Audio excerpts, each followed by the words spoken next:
So ayun yung mga at kuya, 'di ba? Nakakita ng kakampi si Pulong Duterte sa kanyang proposal na magkaroon ng mandatory drug testing ang mga politiko na kinokontra naman ni Mig Sograles at hinahamon naman ni Miss Cathy Binag at pinagbibintangan nga niya na ang mga kumukontra sa bill na yan ni Pulong na dapat nagpapadrug test sa mga politiko ay ang kukontra dyan ay mga malamang nyodik. At hinahamon niya.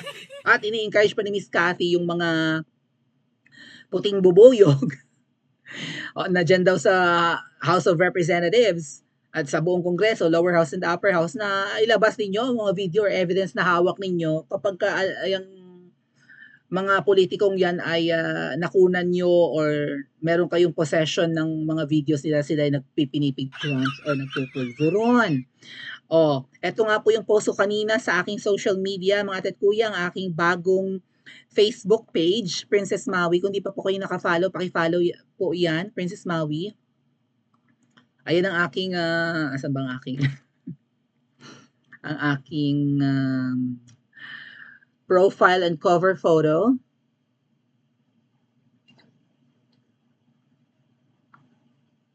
Ay, ganda-gandahan. Ang bagal. 100 years. Ayaw mo open. Princess Maui. So, nag-post ako dyan kanina. Sabi ko ay, ayan, no drug test now, no vote come 2025. Period. Period. So, lahat ng mga senatong, congressmen, gobernador, mayor, lahat ng tatakbo next year for local elections dapat may drug test. Kung hindi nyo iwawagayway ang inyong hair follicle drug test or drug test gamit ang inyong dugo, kuko, buhok, yung mga drug test baga na pangmatagalan ay kahit matagal ka ng panahong gumagamit ay mabubuking ka. Pag wala kang iwawagayway na drug test, hindi ka namin iboboto. Kahit ang lalaki ng tarpulin ninyo dyan sa mga kalsadahan at kalye-kalye, grabe, ang lalaki ng mga tarpulin, kakadwa. Wala pang filing of candidacy, nangangampanya na. So, di ba? Agree ba kayo mga kuya? Kapag walang drug test, walang boto. Hindi pwede. Hindi ko kukulayan ang pangalan nyo. Manda kayo. Ito na ang power ng taong bayan next year, di ba? Nga pala mga kuya, ang parang, bakit nire-require itong drug testing? Kasi, mabuti na lang at naisip to ni Kong Pulong at actually nabanggit ko na yan sa ating mga live noon, dapat talaga may drug test sa mga politiko or bago ka tumakbo, dapat alam namin kung bangag ka o hindi.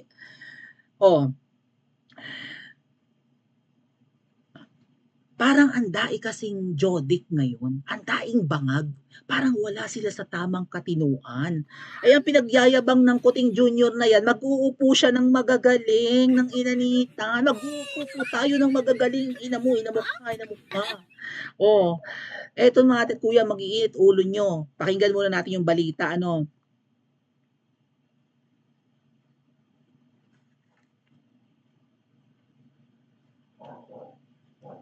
Sige.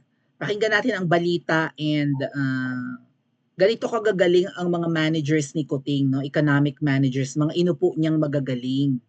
Okay? Tingnan natin kung apakagaling talaga at mag-comment kayo dito. Ay, walang boses. Sandali. Iyos babaw, sandali. Ay. Ayon yan sa NEDA, agad namang pinalagaan ng mga senador. Nasa frontline ng balitang yan, raw mahirap kung afford mo ang 21 pesos pataas sa bawat agahan, tanghalian at hapunan. Ayon yan sa NEDA, agad namang pinalagaan ng mga senador. Nasa frontline ng balitang yan, si Mayan Los Baños. Hanggang saan aabot ang 20 pesos mo? Magkakasya ba yan para sa isang dissenting meal?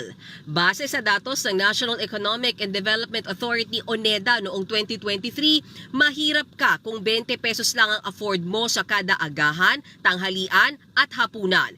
Pero kung may 64 pesos ka pambuong araw o 21 pesos kada meal o higit pa, hindi ka na raw mahirap. Kinwestiyon yan kanina sa pagdinig ng Senado. 3 meals po yun, di ba? Tama. So parang lumalabas siya 20 pesos per person per day. Per meal. Per meal. 20 pesos. Sa tingin niyo ba that number is Sufficient yung 20 pesos? The amount in terms of peso has been adjusted for inflation. Meaning kung if the basket is rice plus some viand, the value of that in say in 2010 or 2010 kasi may inflation na after so many years, that is accounted for. Paliwanag ni NEDA Secretary Arsenio Balisacan, hindi nila binabago ang threshold o batayan ng pagiging mahirap nang sa gayon ay matrack kung may epekto ba ang programa ng gobyerno sa kahirapan. Pero aminado si Balisacan na kailangan na nga itong i-review lalo't pataas ang inflation rate. Relative prices have changed kasi nga nakita natin yung price of rice inflation there has been over 20% for the last couple of months. No? So obviously, doon lang talagang ubos na yung 20 pesos per ano. Kinuwenta naman ni Senator Joel Villanueva ang poverty threshold o yung panukat para masabing mahirap ang isang tao.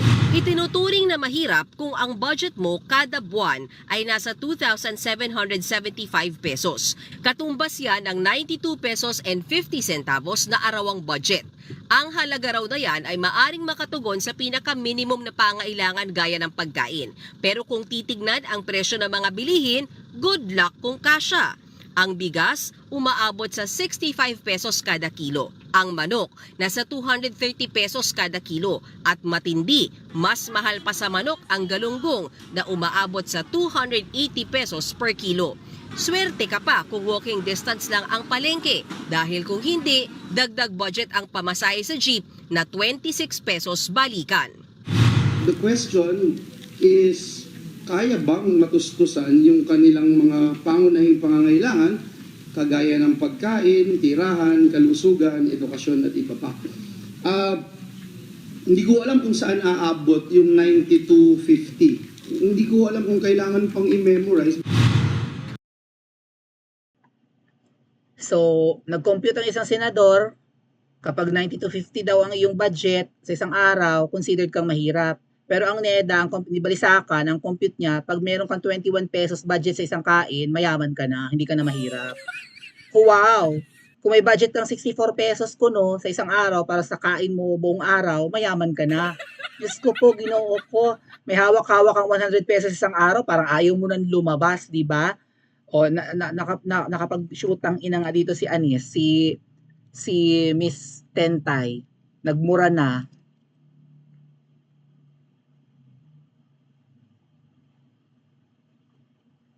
Shoot ng ina. Philippine poverty rate down to 15.5%. Ang kahirapan daw sa Pilipinas ay nabawasan. Ibig sabihin umaasenso ang Pilipinas kasi ang mga may hirap ay ang percentage ng mahirap sa Pilipinas ay bumaba ng 15.5%. So halimbawa, ang mahihirap sa Pilipinas ay sabihin natin 70%. 70% of the population ay mahihirap. Pwede bang ganun? Ang ganun ba yung tamang comparison nito?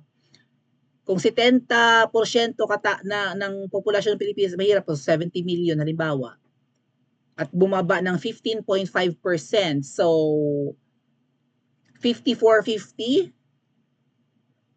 Kung dati ang mahihirap ay 70 million ka Pilipino, ngayon ang mahirap na lang ay 54 million and 500,000. Nabawasan ng 15.5 eh.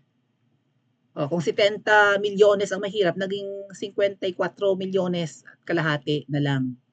Kasi hindi na mahirap ang mga Pilipino ngayon.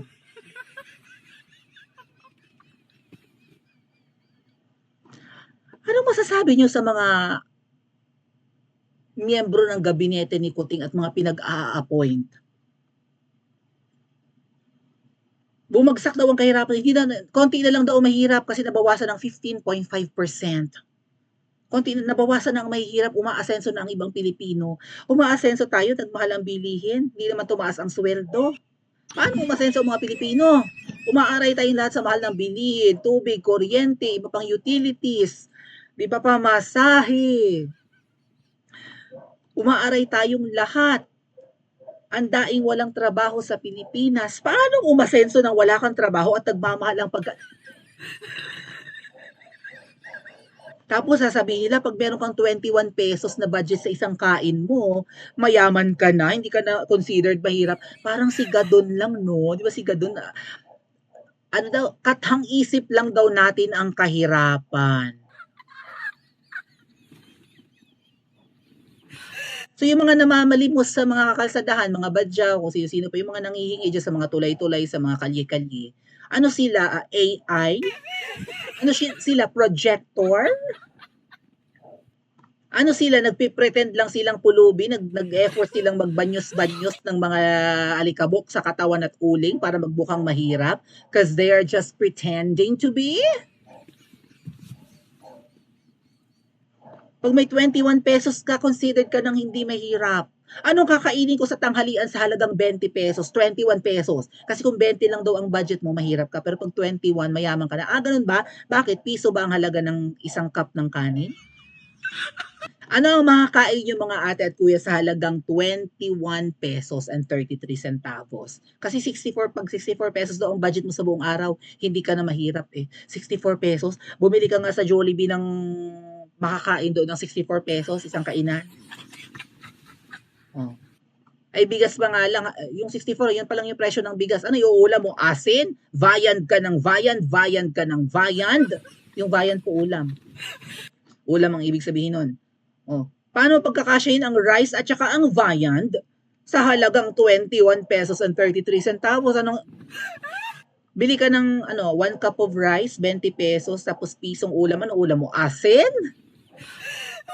Bibili na lang tayo ng noodles, like pansit canton na halagang magkano ba canton ngayon? 20?